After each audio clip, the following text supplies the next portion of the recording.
Coming up on this week's edition of NCBA's Cattlemen to Cattlemen. We'll visit 6 operations that have made stewardship and conservation a priority as we highlight the 2017 winners of the Environmental Stewardship Award. Now, from the Denver headquarters of the National Cattlemen's Beef Association, it's NCBA's Cattlemen to Cattlemen. Hello and welcome to a special edition of NCBA's Cattlemen to Cattlemen. I'm Kevin Oxter. Thanks for joining us. Protecting and improving the environment has long been the focus of America's foremost land stewards, farmers and ranchers. Each year, the Environmental Stewardship Award program recognizes the nation's best cattle and livestock operations and their stewardship and conservation efforts. The 6 regional winners are all dedicated to maintaining and improving their lands to ensure that they're productive for future generations. So today, we're going to share their stories with you. We begin in Region 2 with a visit to the winning operation from South Carolina.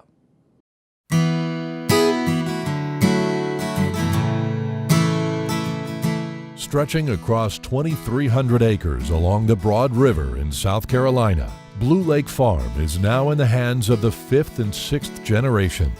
Rusty and Jesse Thompson, along with their son Russ, work together to manage timber, produce hay, grow turkeys, and raise high-quality cattle. Blue Lake Farm is a farm that encompasses my wife, myself, and my oldest son primarily. And he mainly does the turkeys and helps us out with the cattle. Well, I came here in 1977 when I married into the family. And immediately my husband and I got into row cropping, and a couple of years later we got into cattle. So we've had an experience of working together side by side on everything we've done out here. Both Rusty and Jesse had long careers off the farm. Rusty was a Clemson livestock extension specialist, and Jesse worked for the Natural Resources Conservation Service. Those experiences helped shape their approach to making improvements on their own land. It's amazing how their education has made it a much better place. We've just tried to do things right as far as the environment goes and keeping the farm on good soil, and we're trying to reduce some things that have been done to the farm in the past that we need to try to improve on. Early on, the Thompsons moved away from traditional row crops and shifted to pasture and no-till hay production to best use their sandy soils, minimize erosion, and support their crossbred cow-calf operation. We try to run around 200 mama cows. We're usually a little bit less than that because of culling and things like that, but we try to stick around that 200 mark. We have 2 loads of cattle primarily from that 200 cow operation, and we sell the best and feed the rest. And we've done really well over the years with the cattle that go to the feedlot as well as the cattle that we sell here off the farm. Each year, the Thompsons reseed their pastures and control weeds to maximize grass production. And with the help of solar-powered electric fencing, their cow-calf pairs are rotated through 30 grazing units. Well, our grazing plan, we try to monitor our pastures when our cattle are in it, and we monitor the height of the grass, and when the grass gets to be a certain height, then we move them to the next paddock. We can do pretty good by topping the pastures in a good fast rotation and letting the cattle get what I call the icing off the cake, and they don't have to dig down and eat so much of the cake, so they can just get the icing and go on around for different paddocks and move them around pretty quickly, and that makes the calves grow better. Blue Lake Farm includes more than 4 miles of frontage on the Broad River as well as several streams. So Rusty and Jesse have taken action to protect water quality. They've established wide buffer areas, installed 45 concrete water troughs, and built 3 stabilized stream crossings. Our stream banks, we try to protect them with fencing. We have use exclusion fence up around most of our creeks. When we put in our watering systems, that was one thing we tried to do, was to keep our cattle out of the creeks and the streams. We've put so many lines underground, I would hate to know how many miles of lines, total lines we have in the ground, but we service most of our water needs from Well, I can't say that we have any left that we don't service from the water lines. The recent thing that they've done here is add the water troughs and the pipelines, in conjunction with that, fencing out the surface water so that the cows can't get into the creeks and stuff, and therefore it keeps surface water clean, and the cows have clean water to drink. Beyond the cattle, the forests on the farm are closely managed for both income and wildlife habitat. The Thompsons have placed fire breaks around their timberland and planted food plots to enhance wildlife. And their turkey operation fits the farm needs, not only providing income, but a consistent source of turkey litter as fertilizer. The cattle, everything works together. It's kind of like a cycle. The time we need to put out litter is the time we need it on our pastures or on our hay fields, and the cattle harvest the grass, and it just seems to just work perfect together. They're doing the sustainable things. The things that we see, like the water quality projects that they have here, protecting surface water, adhering to the waste management plan when they have their turkey operations, when they are spreading the litter for that as an alternative fertilizer source. All of those things speak to the stewardship at this place, and they have an eye toward the future, and they're looking to maintain the productivity of this land. Always willing to share their conservation knowledge with others, the Thompson family never stops looking for conservation and farming practices that will help them responsibly care for their cattle and their land. Stewardship is just managing the God-given gift that we've been given. I don't think any of us own the property. I think it's all owned by the good Lord, and He just encourages us to take care of what He's given us, and I appreciate the fact that He'll let us do that. The land is our responsibility to take care of, to pass it on to the next generation. And I think it's our job to do the best that we can to protect what has been given to us to take care of. The land, the rivers, the timber, and the cattle. So, I mean, I think it's our job to look after everything.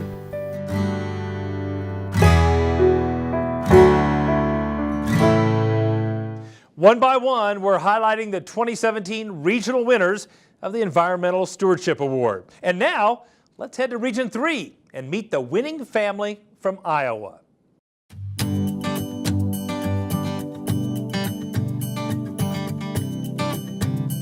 For more than a century, the Smith family has been farming in northwest Iowa. Seth Smith and his father Lynn work side by side on this diversified crop and livestock operation.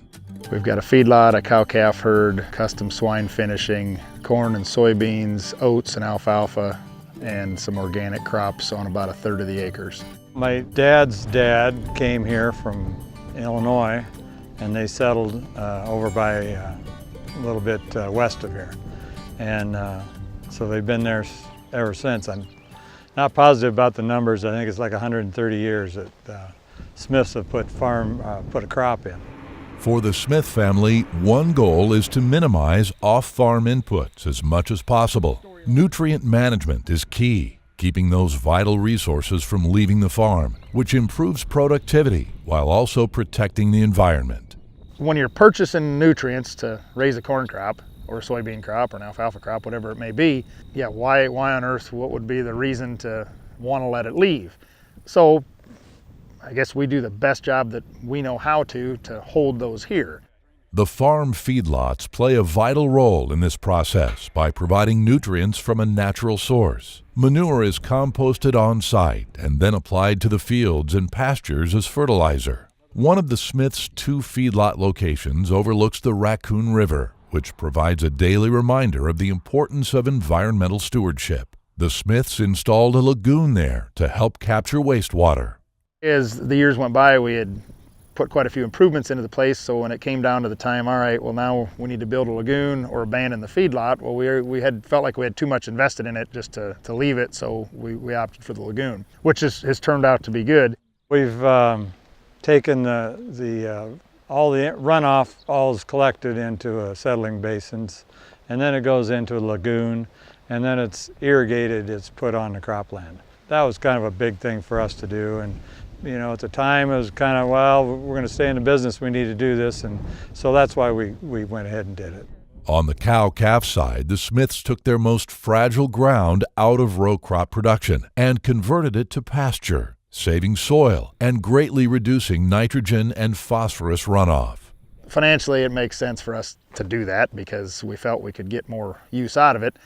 It's kind of the oddball thing to do because there's not a lot of grazed ground around here. If anything, pastures have been getting converted back to tillable farmland instead of the other way.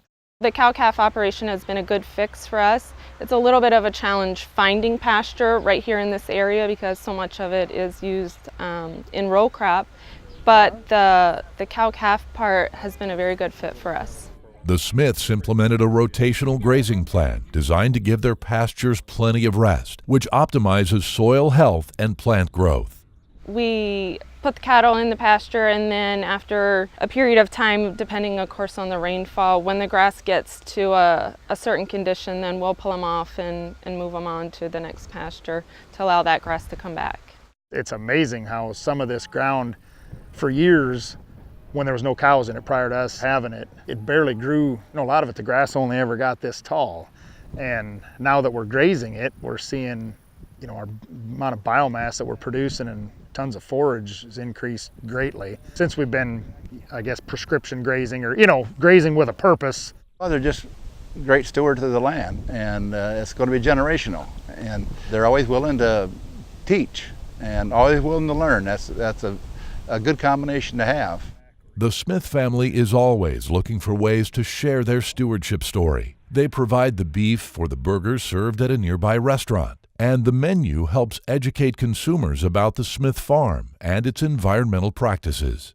People realize that meat they're eating came right, 10 miles away, and we more than welcome those customers to come out and check out the place. Seth and I both feel that if we have closed doors, it looks like we're hiding something.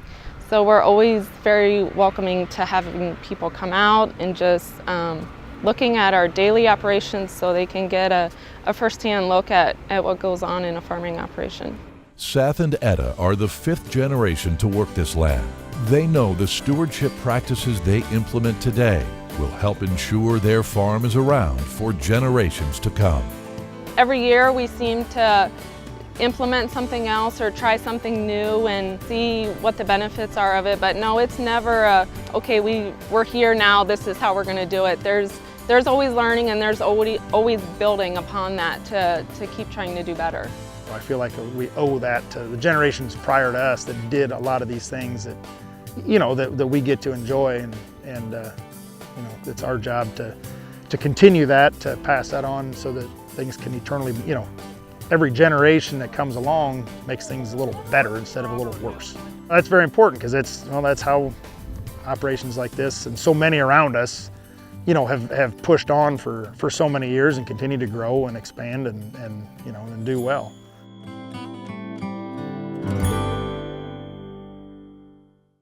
These Environmental Stewardship Award winners are helping to make a difference every day. To join them as a member of the National Cattlemen's Beef Association, just give us a call toll-free at 1-866-233-3872 or visit the website ncba.org. Still to come on NCBA's Cattlemen to Cattlemen, we'll introduce you to the final 4 winners of the 2017 Environmental Stewardship Award, including a family that's successfully managing more than 200,000 acres in West Texas. Stay with us. We'll be right back.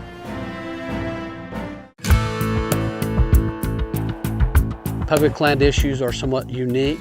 The Public Lands Council is valuable to the ranchers because it's someone out there that's speaking their language. Somebody has to communicate with the agencies, the BLM, the Forest Service, Fish and Wildlife. Well, the Public Lands Council has provided incredible information and help, I think, to all members of the Congress. Everything from water rights to endangered species to wildfire to the need to actively manage the lands through grazing. And there's always a new battle coming up. The people on the land know much better what's good for them, their land, and their community than anybody in Washington ever will or ever has.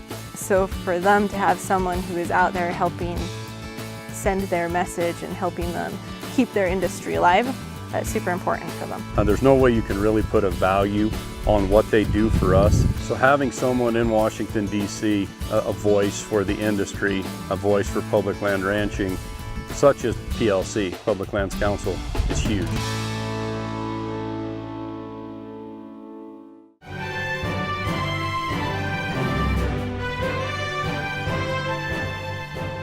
Welcome back.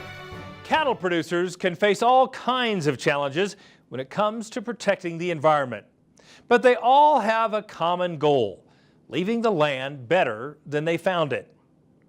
Today, we're taking a look at the 2017 regional winners of the Environmental Stewardship Award. Let's visit the Region 4 award recipients from Texas.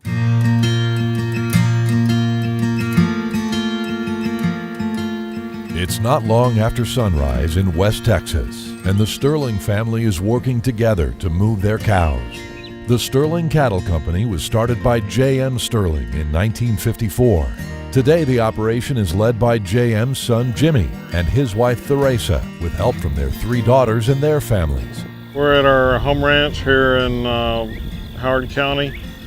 This is the ranch that I was raised on, and it's been in my family for 60 years, 63 years.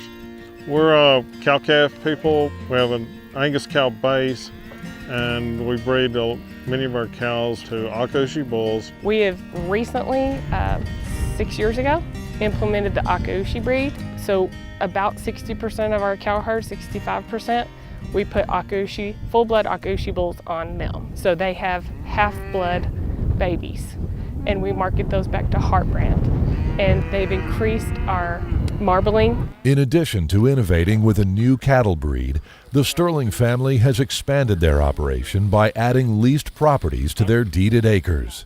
Our home ranch is approximately 12,000 acres, and we lease another 200,000 acres from landlords that some of them we have leased from for 35 years. Some of them 20 years, and then some university lands that we've had 10 or 12 years now.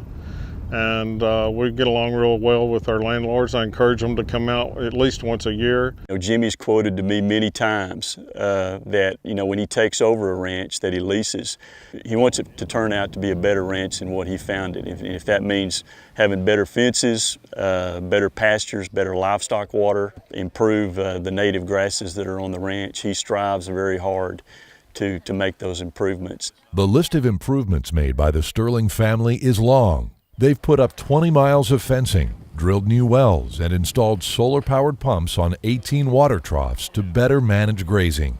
We have water development projects that are vital, especially in Andrews County, those big ranches where the water was so few and far between and unpredictable, water that you just couldn't count on.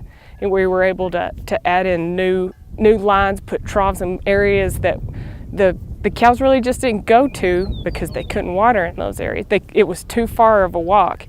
We try to develop the water to spread the grazing out, and if you can add 4 more waters, that's just like almost doubling the capacity of that pasture. With limited rainfall, drought is a constant threat in West Texas. So one key to sustaining the grass and the cow herd is the Sterling family's rotational grazing program. Tara closely manages the grazing plan and helps guide the movement of the cattle. All of our ranches, all of our pastures are in a rotation system, and it's not a strict 30-day or 90-day or anything.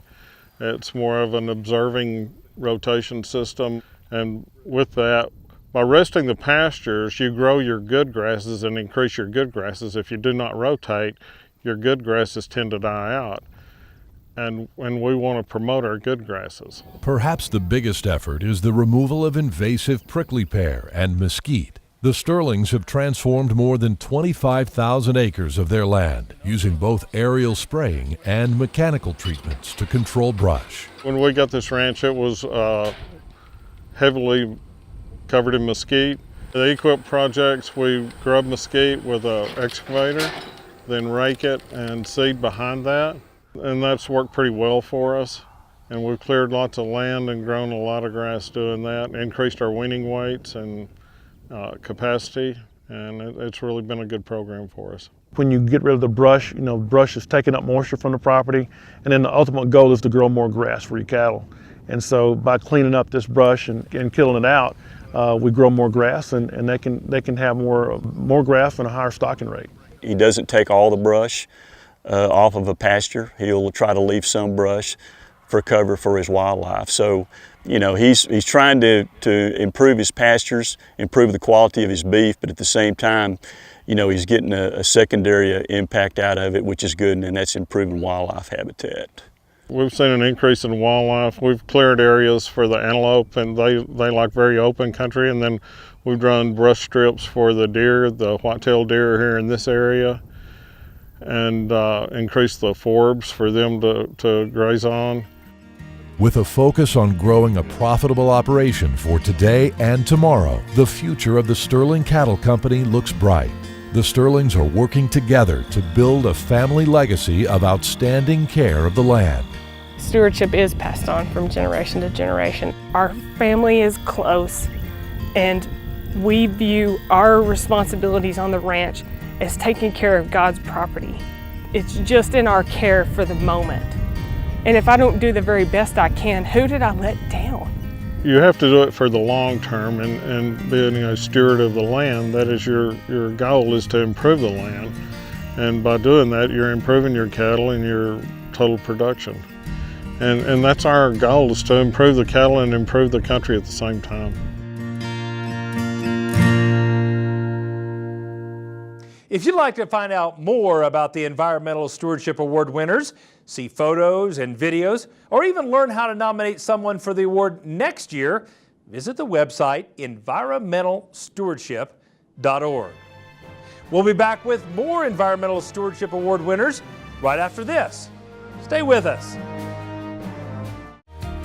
Saddle up and make your way to Denver, Colorado for the 2018 Cattle Industry Summer Business Meeting. This is your chance to stay up to date on beef industry trends and policies. Meet with industry leadership and your fellow cattlemen and women. Plus, you'll get insights on hot topics at the Issues Forums. Mark your calendar for the 2018 Cattle Industry Summer Business Meeting, August 1st to the 4th in Denver. Find out more at ncba.org. At Case IH, we believe it's our job to provide you with solutions. That's why our Farmall and Maxim tractors, as well as our tools and attachments, are designed with you in mind. From mowing to baling to loading and more, we're here to help turn your to-dos into to-dones. At Case IH, we'll keep your days running smoothly with equipment that's durable, versatile, and highly efficient. No wonder farmers are more loyal to Case IH than any other brand. Visit your local dealer or go to caseih.com/livestock for more.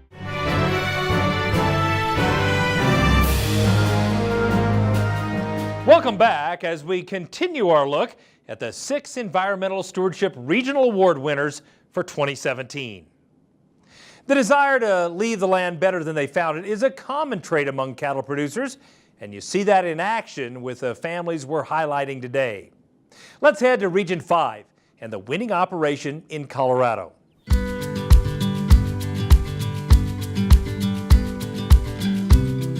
On the Flying Diamond Ranch in eastern Colorado, the Johnson family rides out, gathers cows and calves, and then works together to get the branding done. It's a family tradition that goes back more than a century. Our family's been here for 110 years in eastern Colorado. My great-grandfather trailed cattle through here in the 1800s. He was a Kansas rancher, and bank had foreclosed on the original place out here. Asked my great-grandfather to come out and manage the ranch. He did that for a year or two and then assumed the loan, and we've been here for 110 years. Charles Collins later served as the national president of the Cattlemen's Association. The ranch he started is led today by his great-grandson Scott Johnson and his wife Jean, with the active help and ownership of their 4 kids and their families. The operation's expanded here recently as my siblings and myself have, kind of grown up. So the operation has expanded in the last, 5 years. And now we have, not only this place here in Cheyenne County, but multiple other leases and ranches around the state and region. We're now on about 50,000 acres, 25,000 deeded. The Johnson family runs about 1,000 composite breed cows on the shortgrass and sand sage prairie of eastern Colorado. Back in 1990, Scott Johnson adopted a holistic approach to managing the ranch. It's cattle, ranch, and family. I see it all. And, we can't be real strong in one area and weak in another. We see it all as one whole, and we try to balance the whole deal. You know, you're always wondering, what can we do better? In any business, I think if you fall asleep and start thinking everything's wonderful, you could lose it. So we're all of us thinking, you know, what can we do to improve? One major improvement Scott made was moving to a high-density, low-frequency grazing system. The Johnsons added over 100 miles of fencing to divide their pastures. Now the grasslands are used more fully, and yet are rested more than 95% of the time. We think this grazing is a real plus to us. It used to be we'd have cattle, could be in 3,000 acres. Now a bunch is in a tenth of that, 320 acres. From herd impact and giving long recovery periods, I think you truly do increase the productivity of your ground. So not only are you utilizing more, but you're increasing productivity. So now we're getting more pounds off the acres. Now we're getting into something that has an economical benefit to us.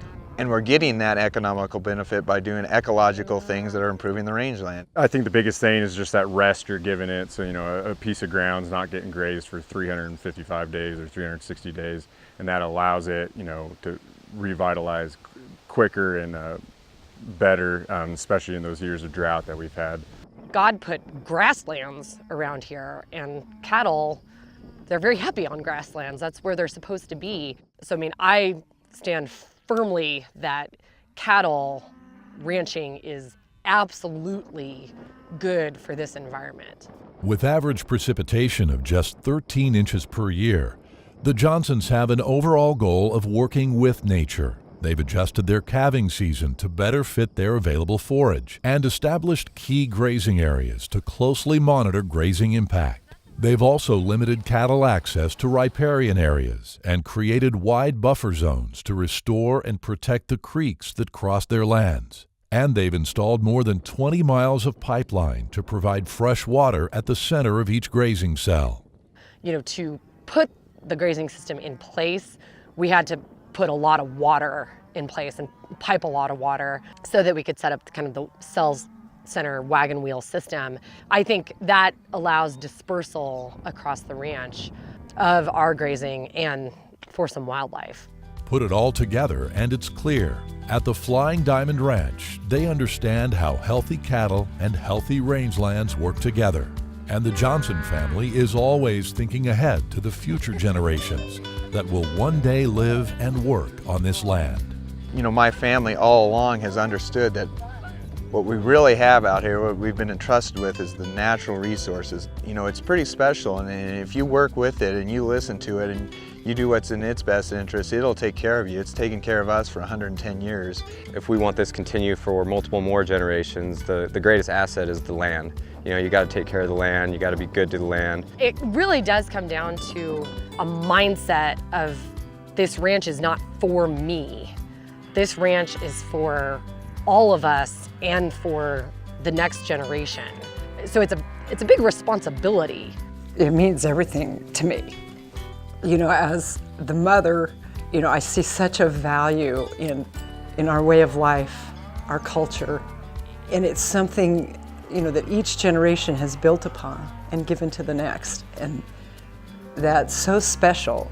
I'm a family guy, and to me, I am proudest of our 4 kids and their 4 spouses in the next generation, and I just think we're gonna do a good job out here, environmentally speaking, in the future. I think we're well prepared and well positioned to do things right.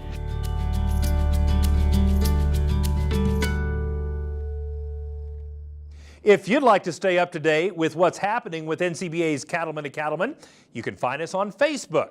We keep you posted with information about upcoming shows, farms and ranches we're visiting around the country, and we share legacy photos too.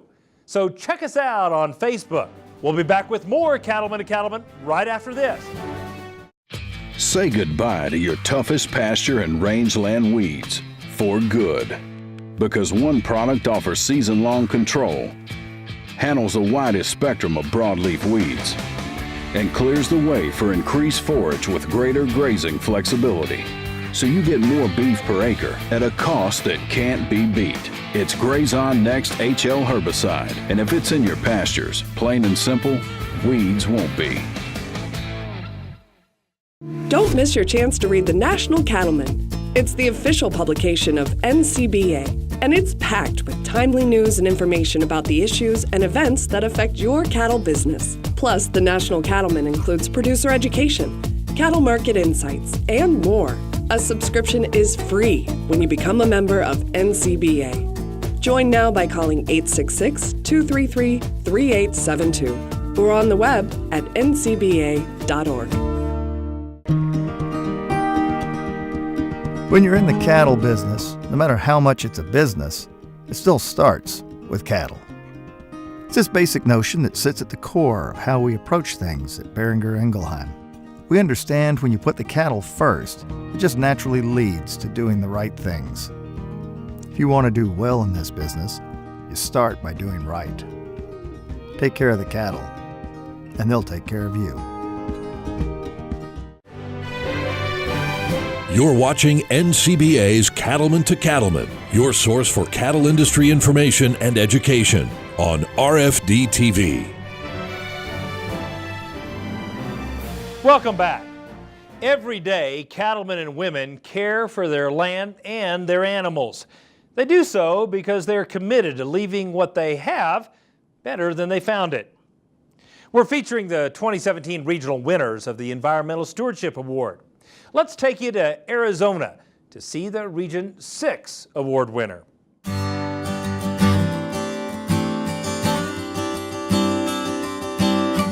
Just down the road from Winslow, Arizona, you'll find Chevron Butte Ranch, named for the distinctive landmark which dominates the skyline. The Ohako family is recognized as having one of the largest working cattle ranches in Arizona. This ranch is about 60-some thousand acres. There's about 26,000, almost 27,000 deeded, over 10,000 in state leases, and the forest allotment is 27,000 acres. We're cow-calf operators. They had Herefords originally, and they've switched over to mainly Angus and black baldy cattle. The calves are born in March, and they're usually sold in November. Jim and Jeannie Ohako are the third generation to ranch on this land. Jim's grandfather started the operation back in 1898, but he didn't raise cattle at the time. Jim's grandfather had sheep on this outfit for most of his lifetime, and then when Jim's father took over, he did the transition from sheep to cattle. He started switching over to cattle because they couldn't find any sheep herders. There was more cowboys around than sheep herders, and that's one of the big reasons they did. Conservation planning has been a part of this outfit from the beginning. Most projects are designed to improve water resources, since this part of Arizona averages just 16 inches of rain a year. Arizona's kind of a dry state, so we've got a lot of challenges with drought. So anything that can help with water, that's probably your most important thing of any operation is your water. We've done a lot of projects with that to improve the water systems. Jim has worked alongside state and federal agencies to improve the ranch for cattle grazing and wildlife. One project restored around 14,000 acres of grasslands by removing invasive juniper. We've added to what my dad did. We've done quite a few thousand acres of juniper eradication, and it's helped immensely. When I was a boy, we burned acre after acre of juniper trees that he'd chained over, but we don't have to do that anymore. We're using a new machine. It grinds the juniper completely up, just leaves mulch. And after some of the juniper eradication, it increased our grasses 30 to 40%. So it made a big difference. But the biggest project, by far, was the installation of the High Point well, which allowed water distribution to all corners of the operation. We decided to put the storage tank, it's a 100,000 gallon storage tank, on top of the highest mesa around here. So that's why it got the name High Point. It was initially just going to be another well with a storage tank and a little bit of pipeline off of it. And before we knew it, we ended up with over 40 miles of pipeline and over 30 drinkers on it. It took us almost 10 years. Kevin and I were about the two working on it, and there was others from time to time, but it was 3 to 5 miles a year, and it took us basically 10 years, and we have what we have today. We've got water to every corner of the ranch, from one end of the ranch to the other now. So if it doesn't rain, we can always pump the water. Our cattle, the weights improved on them, the heavier weights, because the cattle didn't have to walk so far to water. And usually if they didn't have the water, the area around any watering hole, the vegetation was trampled because that's where they had to stay to water. And they couldn't graze out very far to get water. So that's made a tremendous difference as far as the vegetation and improvement of the land.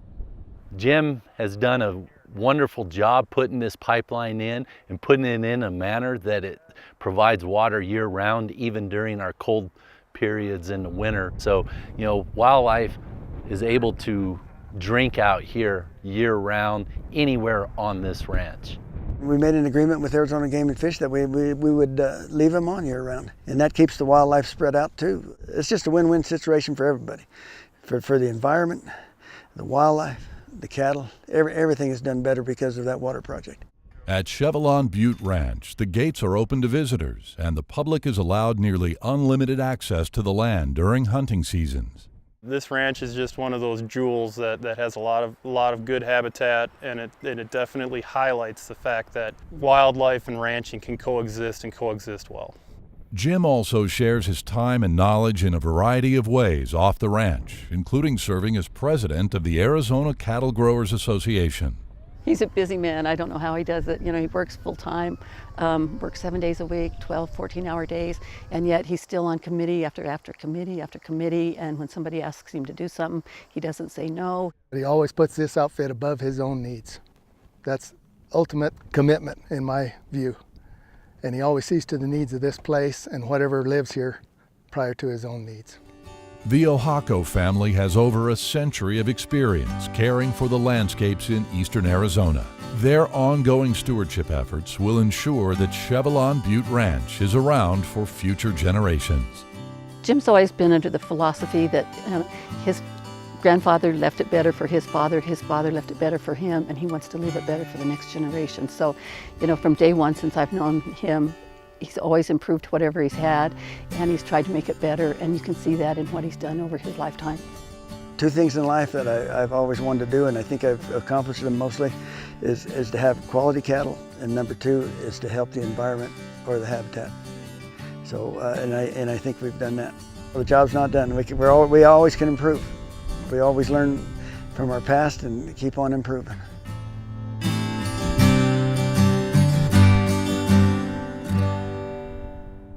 Want to rewatch an episode of Cattlemen to Cattlemen or catch up on anything you've missed? Then visit our YouTube page.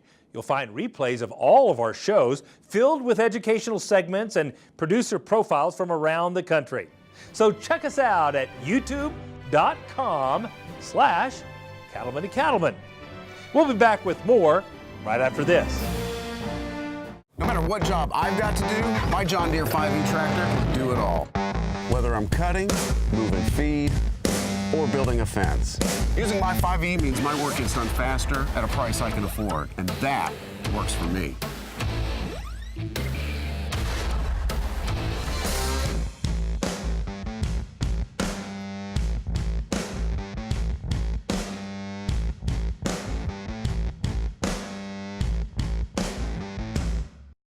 Join the National Cattlemen's Beef Association. NCBA is the oldest cattle industry organization, working every day to defend your interests in Washington, D.C. And there are big benefits to being a member. You'll get news you can use in the National Cattlemen and policy updates from Beltway Beef, plus big discounts from John Deere, Cabela's, and more great partners.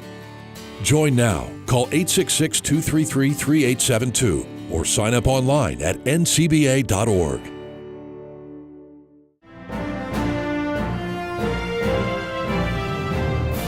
Welcome back. We're bringing you some great stories about conservation as we highlight the 2017 Environmental Stewardship Award winners. Now, let's visit Kansas for the Region 7 winner.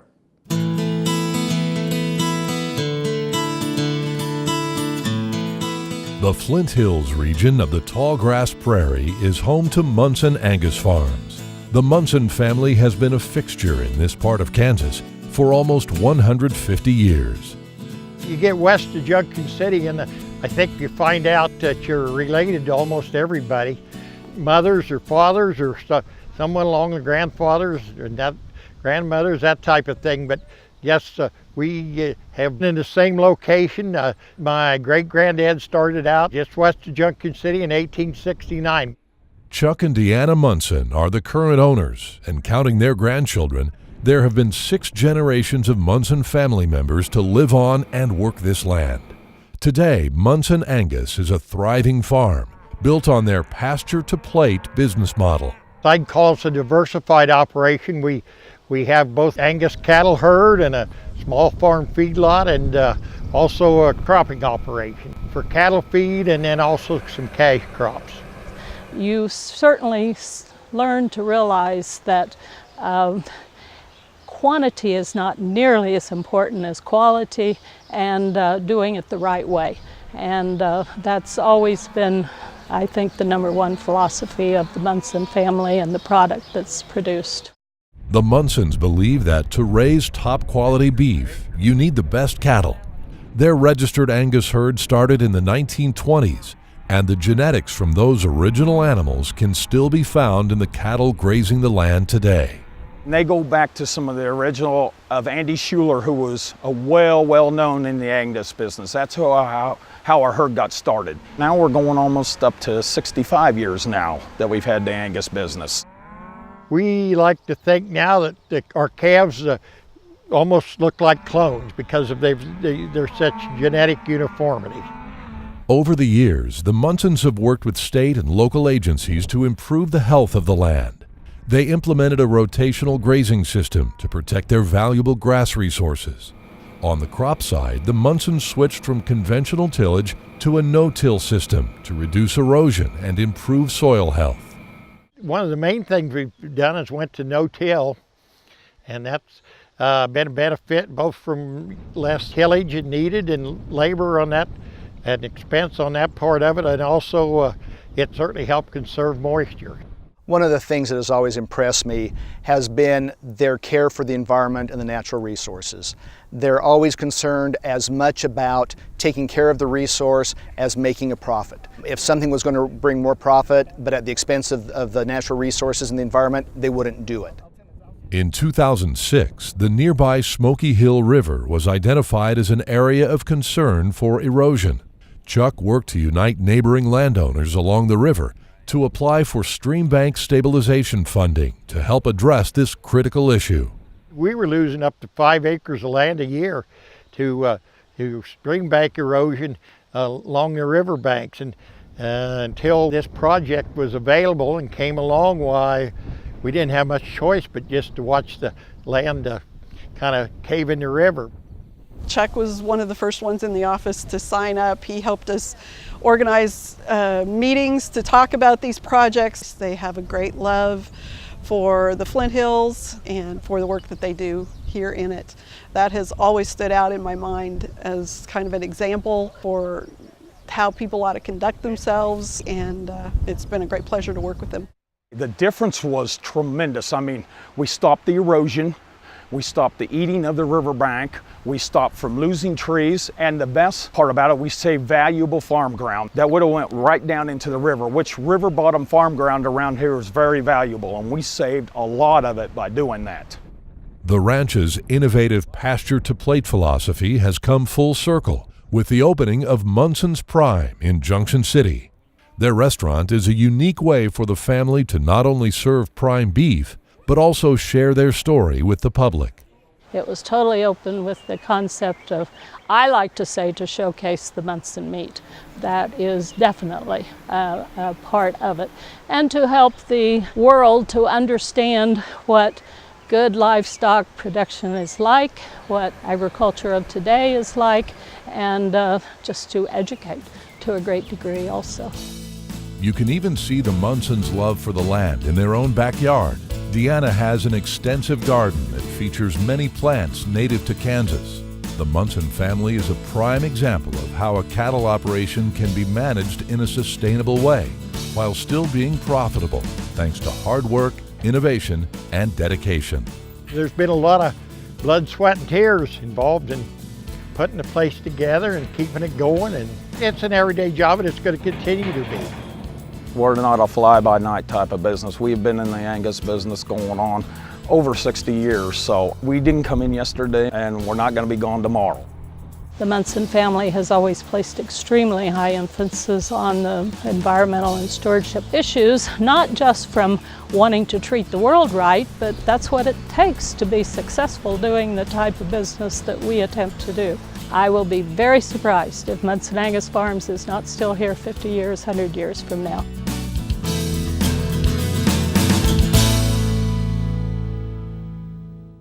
Ranchers in Kansas and all across the United States are making a difference and protecting the environment.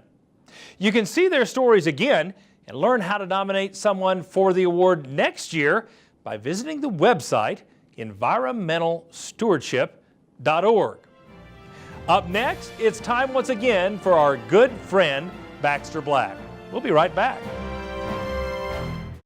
Do you know all you need to about working cattle? Did you know there are proven methods that can reduce stress for the animals, for you and your crew? Now there's an easy way for you to learn from the experts who can help sharpen your stockmanship and stewardship skills. In interactive sessions, you'll learn better ways to work cattle more efficiently, skills that can help put more money in your pocket. Find out more and locate an upcoming event near you at the website stockmanshipandstewardship.org. When a new calf hits the ground, his clock starts ticking. A belly full of colostrum gives him his best odds, but if he doesn't get any, his time starts running out. That's when you grab a bag of Oxford Ag Colostrum in their patented feeding system. Fill them with warm water, shake it to mix, feed it with a tube or nipple, and you are done. No bucket, no bottle, no mess, and right on time. Get yours at oxfordag.com. Costs less than a dead calf. Did you know that Prefert makes over 1,000 different farm, ranch, and rodeo items? And now, thanks to Prefert Direct, it's easier than ever before to get access to every item Prefert makes delivered direct to your local dealer. For more information about Prefert Direct, visit us at Prefert.com. Prefert, America's #1 name in farm, ranch, and rodeo. I wrote a book titled Blazing Bloats and Cows on Fire. It referred to the flammability of Roman gases and the spectacular but rarely harmful occasions when they are ignited. I didn't know it happened in horses, but Dr. Charlie broadened my horizons. Dr. Charlie and his esteemed equine veterinary colleague, Marvelous Marv, were on a house call to examine a colt with colic. Marvelous Marv was not necessarily fastidious, but he made a point to dress professionally. A Windsor knotted tie, Pendleton wool sport coat, checkered English hunting cap set him apart from Dr. Charlie, who wore more practical coverall garb. Most assumed Marvelous Marv was the man in charge, and Dr. Charlie was his valet. They soon determined that a gaseous cecum was the problem. The lady owner fretted. She led the horse into a small, very old wooden storage shed. The doctors concluded that the cecum would have to be punctured to relieve the pressure. The concerned owner held the halter while Dr. Charlie prepped the right paralumbar fossa. He was doing it mostly by feel since the light was very poor. "Hold him tight," he instructed the owner. He poised the 3-inch 12-gauge needle just as Marvelous Marv flamed his pipe.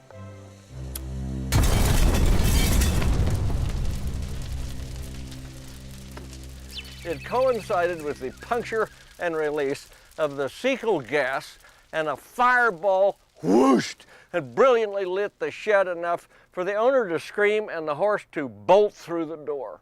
From his position, cringing in the corner with no eyebrows, Dr. Charlie could see his colleague trying to beat out the wall of flaming cobwebs with his natty checkered cap.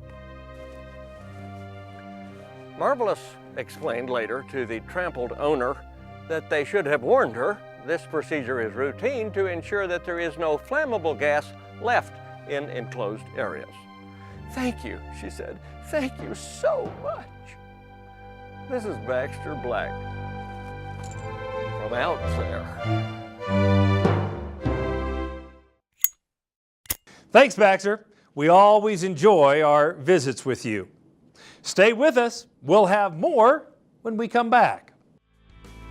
In the livestock business, it's always a good idea to keep a tight grip on feed costs. Putting up the highest quality hay possible will help you hit the mark. RB5 Series round balers from Case IH put more material in every bale, saving you handling, transportation, and net wrap expenses, all while maximizing your storage. The result? Bale more acres faster. It doesn't get any more efficient than that. From wide pickups and high-capacity feeding systems to durable belts and rolls, Case IH balers produce dense, square-shoulder bales that shed rain when stored outside and won't sag. This preserves nutritional value and feedability, a true bottom-line benefit. So if you're ready for high-efficiency hay production, talk to your local Case IH dealer or visit caseih.com/minute to learn more.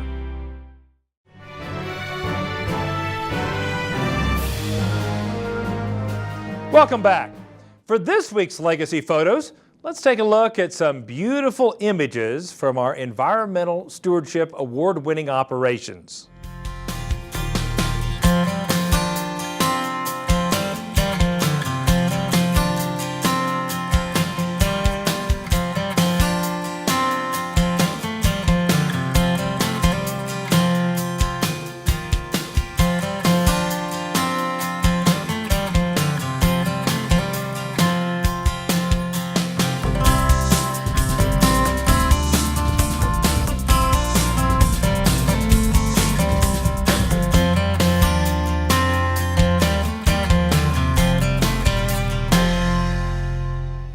Well, that's all for this special edition of NCBA's Cattlemen to Cattlemen. Thanks for joining us. We'll see you again next week right here on RFD TV.